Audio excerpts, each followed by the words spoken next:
Hello student, आज हम आपको क्लास 9 के जीव विज्ञान के दूसरे लेसन जिसका नाम है ऊतक टिश्यू। तो हमने पढ़ा, इससे पहले पढ़ा हमने वीडियो में मेरिस्टेमेटिक टिश्यू के बारे में और उसके प्रकार के बारे में। आज हम पढ़ेंगे स्थायी ऊतक के बारे में, क्योंकि जो पादप ऊतक होते हैं दो प्रकार के होते हैं, एक विभज्य ऊतक मेरिस्टेमेटिक टिश्यू, एक स्थायी ऊतक एक परमानेंट टिश्यू। ठीक है। और हमने पढ़ा था इससे पहले विभज्य ऊतक के बारे में, जिसके 3 भाग थे: शीर्ष ऊतक विभज्य ऊतक, पार्श्वीय विभज्य ऊतक, अंतर्वेशित विभज्य ऊतक। आज हम पढ़ेंगे स्थायी ऊतक परमानेंट टिश्यू के बारे में।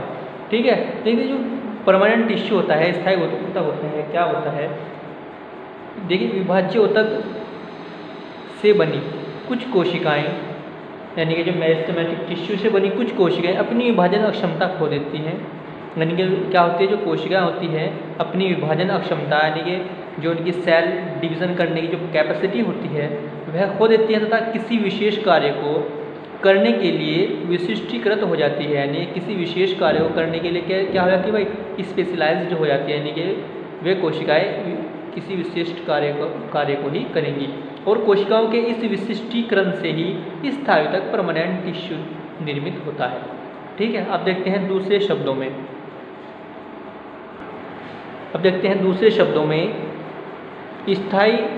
विभज्य ऊतक की वृद्धि के फलस्वरूप, जो विभज्य ऊतक होता है, जो मेरिस्टेमेटिक टिश्यू होता है, उसकी वृद्धि के फलस्वरूप, ग्रोथ के फलस्वरूप स्थायी ऊतक का निर्माण, यानी परमानेंट टिश्यू का निर्माण होता है, जिसमें विभाजन की क्षमता नहीं होती। ठीक है। जो परमानेंट टिश्यू होता है इसमें क्या होती है, वह विभाजन की क्षमता नहीं होती, डिवीज़न की क्षमता नहीं होती, लेकिन कोशिका का रूप एवं जो आकार होता है, रूप एवं आकार निश्चित रहता है। ठीक है। और अब देखते हैं स्थायी ऊतक के प्रकार, टाइप्स ऑफ परमानेंट टिश्यू। ठीक है। संरचना के आधार पर जो स्थायी ऊतक जो होता है, यानी परमानेंट टिश्यू होता है, 2 प्रकार के होते हैं। नंबर 1 सरल स्थायी ऊतक सिंपल परमानेंट टिश्यू। नंबर 2 जटिल स्थायी ऊतक कॉम्प्लेक्स परमानेंट टिश्यू। अब हम पढ़ेंगे इसमें सरल स्थायी ऊतक सिंपल परमानेंट टिश्यू किसे कहते हैं। देखते हैं, इस प्रकार के स्थायी ऊतक को सरल इसलिए कहते हैं, यानी कि इस प्रकार के स्थायी ऊतक को सरल इसलिए कहते हैं क्योंकि यह केवल एक ही प्रकार की कोशिकाओं के द्वारा बना होता है। ये मुख्यतः 3 प्रकार के होते हैं। यानी कि जो सरल स्थायी ऊतक जो होता है उसे सरल इसलिए कहते हैं क्योंकि यह एक ही प्रकार की कोशिकाओं के द्वारा बना होता है। ये मुख्य 3 प्रकार के होते हैं। नंबर 1 मर्दूतक या पेरेन्काइमा, स्थूल कोणोतक या कोलेनकाइमा, या नंबर 3 दृढ़ोतक या स्क्लेरेनकाइमा। अब हम पढ़ेंगे नंबर 1 इसमें मर्दूतक या पेरेन्काइमा के बारे में। ठीक है। देखते हैं, मर्दूतक या पेरेन्काइमा की कोशिकाएं सघन कोशिका द्रव्य युक्त एवं सेलुलोज से मिलकर बनी होती है। जो मर्दूतक होता है उसकी कोशिकाएं सघन कोशिका द्रव्य युक्त सेलुलोज से मिलकर बनी होती हैं। ये कोशिकाएं जीवित होती है। कैसी होती है भाई? ये कोशिकाएं जीवित होती हैं, जो पतली भित्ति युक्त गोलाकार व अंडाकार होती हैं। कैसी होती हैं? जो पतली भित्ति युक्त गोलाकार व अंडाकार होती है। और इन कोशिकाओं के समूह के बीच, जो एक कोशिकाओं का समूह होता है, उनके बीच में अंतराकोशिकीय स्थान इंटरसेलुलर स्पेस भी होता है। ठीक है। और इनका मुख्य कार्य पौधे को सहारा देना तथा भोजन का भंडारण करना होता है। किनका? मर्दूतक या पेरेन्काइमा कोशिकाओं का। ठीक है। अब हम देखते हैं मर्दूतक या पेरेन्काइमा कोशिका के प्रकार यानी कि संरचना। ठीक है।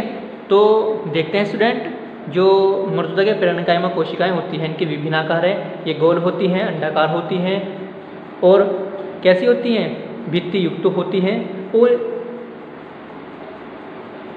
पतली होती हैं, और इनके बीच में जो अंतरकोशिकीय स्थान पाया जाता है। ठीक है। अब हम नेक्स्ट पढ़ेंगे स्थूल कोणोतक या कोलेनकाइमा।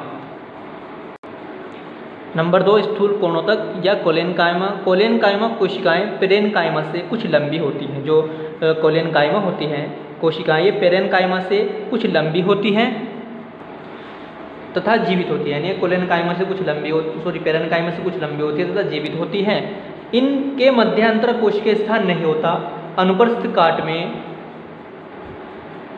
यह बहुकोणीय या अंडाकार दिखाई पड़ती है। इस ऊतक द्वारा पौधों को दृढ़ता एवं लचीलापन प्रदान होता है। किसके द्वारा? कोलेन कायमा के द्वारा। इनके अंतराकोशिकीय स्थानों में सेल्यूलोज की परत होती है, जिस कारण ये कोशिकाएं जल संचय करती है। ठीक है, और इनके कारण जो अंतराकोशिकीय स्थान वो दिखाई नहीं देता है, क्योंकि इनमें क्या होता है, इनके अंतराकोशिकीय स्थानों में सेल्यूलोज की परत होती है। ठीक है, और जिस कारण सेल्यूलोज के कारण ये कोशिकाएं जल संचय करती हैं। ठीक है, अब देखते हैं हम कोलेन कायमा की कोशिकाएं, उनकी संरचना देखते हैं। ये क्या है, ये कैसी होती है भाई? ये बहुकोणीय होती हैं और लंबी होती हैं पेरेन्काइमा से। ठीक है, ये क्या है इसके अंदर? ये भित्ति स्थूलन है इसका बाहर वाला भाग, ये केंद्रक होता है इसके अंदर, और ये रिक्तिका होती है। ठीक है, रिक्तिका होती है, वैक्यूल होती है, और ये बाहर की ओर कोशिका भित्ति सेल वॉल होती है। ठीक है, अब इसमें देखते हैं इनमें क्या पाया जाता है? क्लोरोप्लास्ट पाया जाता है, और ये रिक्तिका होती है, कोशिका द्रव्य होता है इसके अंदर। ठीक है, ये कौन सी काट है? अनुप्रस्थ काट, ये खड़ी काट है। ठीक है, स्थूल कोणोत्तक या कोलेन कायमा की। ठीक है, अब देखते हैं नंबर 3 हम दृढ़ोतक या स्क्लेरन कायमा। दृढ़ोतक या स्क्लेरन कायमा, इस ऊतक की कोशिकाएं लंबी, पतली तथा मृत होती हैं और इनमें अंतराकोशिकीय स्थान भी नहीं होता। इनकी कोशिका भित्ति लिग्निन के एकत्रित होने के कारण मोटी हो जाती है। ठीक है,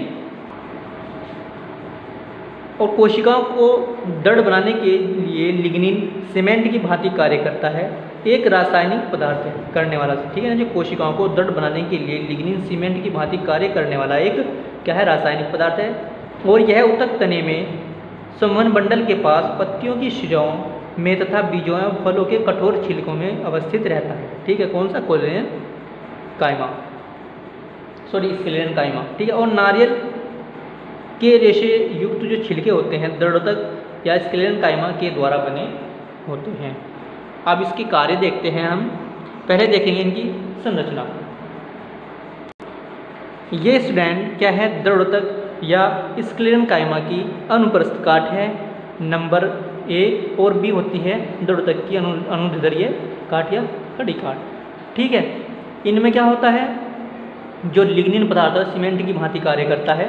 ठीक है, अब ये तो बाहर की होती है प्राथमिक भित्ति, उसके अंदर होती है द्वितीयक भित्ति। ठीक है, लिग्नीकृत स्थूलित भित्ति। ठीक है, जो लिग्नीकृत यानी कि लिग्निन पदार्थ के द्वारा जुड़ी रहती है उसे बोलते हैं लिग्नीकृत स्थूलित भित्ति। और संक्रीय गुहा, इनमें क्या होती है? संक्रीय गुहा होती है। अब देखते हैं इसके कार्य। इसके मुख्य कार्य, यह पौधों के आंतरिक भागों की रक्षा करता है जो स्क्लेरन कायमा होती है, और नंबर 2 यह पौधे को आंतरिक सहारा प्रदान करता है। ठीक है, और आगे हम पढ़ेंगे जटिल ऊतक के बारे में नेक्स्ट वीडियो में। यह था सरल ऊतक के बारे में, उसके प्रकार।